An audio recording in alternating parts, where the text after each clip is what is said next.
في مباراة مرتقبة ضمن النصف نهائي كأس أفريقيا للسيدات، يلتقي المنتخب المغربي النسوي مع نظيره الغاني يوم الثلاثاء 22 يوليو 2025 في ملعب الرباط الأولمبي، وذلك في تمام الساعة 8 مساء بتوقيت المغرب.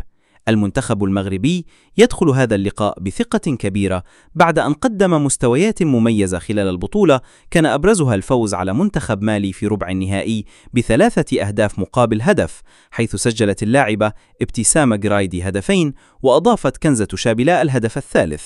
الأداء الجماعي والروح العالية التي أظهرتها لبؤات الأطلس كانت من أبرز نقاط القوة، خصوصا في الجانب الهجومي الذي يعتبر الأقوى في البطولة حتى الآن بتسجيله 10 أهداف.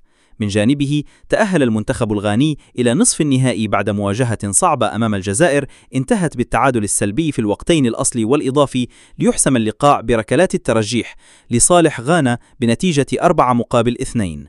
اللافت في أداء المنتخب الغاني كان الانضباط الدفاعي، حيث لم تستقبل شباكه سوى هدفين طوال البطولة.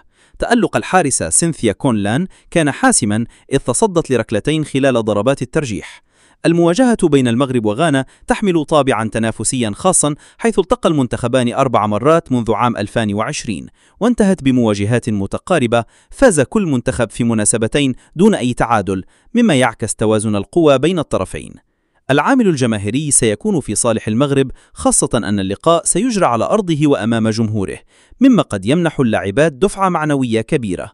في المقابل يواجه المنتخب الغاني تحديا إضافيا يتمثل في التنقل وقصر مدة التحضير، إذ لم يحصل على أكثر من يومين للاستعداد.